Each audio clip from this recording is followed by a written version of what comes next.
नाग पूजा की परंपरा भारत में युगों से चली आ रही है। केवल भारत ही नहीं और कई प्राचीन संस्कृतियों में भी इसका उल्लेख मिलता है, जहां सांपों को शक्ति के प्रतीक के रूप में चित्रित किया गया है। चलिए जानते हैं कुछ ऐसे ही शक्तिशाली नागों के बारे में और हमारे सनातन धर्म में उनकी क्या भूमिका है, इस पर भी हम चर्चा करेंगे। आप सबको हमारा नमस्कार। आपके अपने चैनल ओम गणपति में आपका स्वागत है। अगर आपने अभी तक हमारे चैनल को सब्सक्राइब नहीं किया है तो जल्दी से कर लें और बेल आइकन दबा दें ताकि हमारे हर वीडियो की जानकारी आपको सबसे पहले मिले। कालिया नामक नाग वृंदावन में बहने वाली यमुना नदी में निवास करता था। उसके वहाँ रहने से पानी इतना विषैला हो गया था कि कोई भी मानव, पक्षी या जानवर नदी के पास नहीं जा सकता था। कालिया रमणक द्वीप का निवासी था। नागों के शत्रु गरुड़ के डर से वह वृंदावन चला आया था, क्योंकि गरुड़ को एक योगी ने श्राप दिया था कि वह वृंदावन में प्रवेश नहीं कर सकते थे। एक बार जब श्री कृष्ण अपने मित्रों के साथ नदी के किनारे खेल रहे थे तो उनकी गेंद नदी में गिर गई। तो उस गेंद को निकालने के लिए श्री कृष्ण ने नदी में छलांग लगा दी और वहाँ उस कालिया नाग ने श्री कृष्ण पे हमला कर दिया और अपना विषैला जहर उन पे उगलने लगा। पर शीघ्र ही श्री कृष्ण ने उस पर काबू पा लिया और उस नाग के सर पर सवार हो वो नदी से बाहर आए। तक्षक नाग। इस नाग का वर्णन महाभारत में मिलता है। अर्जुन द्वारा खांडव वन जला देने के बाद तक्षक वहाँ से निकल तक्षशिला आके रहने लगे थे।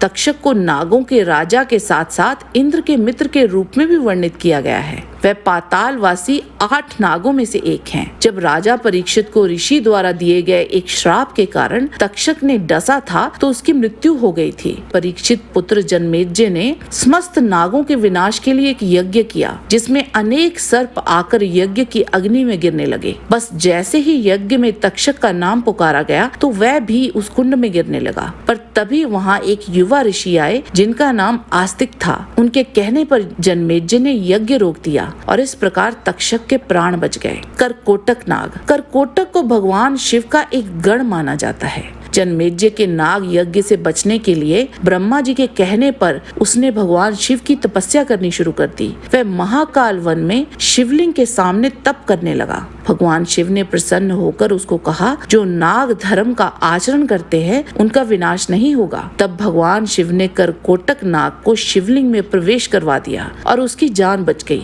तब से उस शिवलिंग को करकोटेश्वर शिवलिंग कहा जाता है। मनसा देवी। मनसा ऋषि कश्यप और कद्रु की बेटी हैं। शिव पुराण के अनुसार उन्हें भगवान शिव की पुत्री भी कहा गया है। उन्हें रस्तल की नाग जाति की अग्रगामी माना जाता है और वह शेष नाग और वासुकी नाग की बहन है। आस्तिक इन्हीं के पुत्र थे जिन्होंने नाग यज्ञ रोका था। राजा पृथु ने धरती को गाय के रूप में धोया था, तब उसमें से विषैला जहर भी निकला जो सृष्टि को नष्ट करने को तत्पर था। तब वासुकी के अनुरोध पर उस विष को मनसा ने ब्रह्मांड में फैलने से रोका था। मनसा देवी ने अपनी दिव्य शक्ति से कई शक्तिशाली सर्पों को उत्पन्न किया जिन्होंने उस विष को पी लिया। इस प्रकार मनसा ब्रह्मांड की रक्षा करने में सफल हुई। पुराणों के अनुसार मनसा देवी इतनी शक्तिशाली थी कि उन्होंने एक बार अपने विषैले नैनों की प्रभा भर से माँ पार्वती को बेहोश कर दिया था। वासुकी नाग। अधिकतर धार्मिक ग्रंथों में वासुकी को सर्पों का राजा बताया गया है। यह शेषनाग जी के छोटे भाई हैं। भगवान शिव के परम भक्त होने के कारण ही इन्हें शिव जी ने अपने गले में धारण किया है। जब समुद्र मंथन हुआ था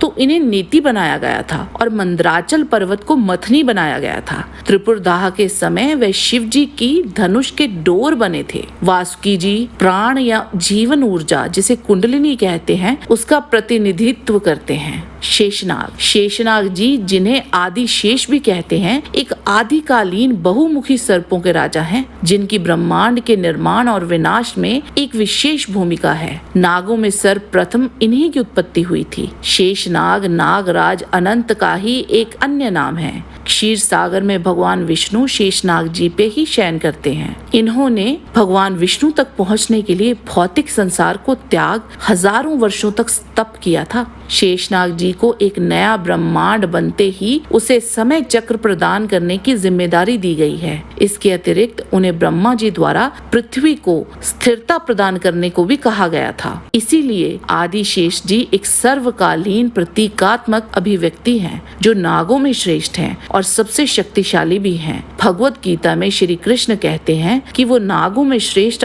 आदिशेष हैं। आज के वीडियो में बस इतना ही। जाने से पहले लाइक बटन जरूर दबा दीजिए और अगर वीडियो अच्छा लगा है तो शेयर कीजिए। आपसे फिर मिलते हैं एक नए रोचक वीडियो के साथ। तब तक के लिए आप सबको हमारी शुभकामना। नमस्कार।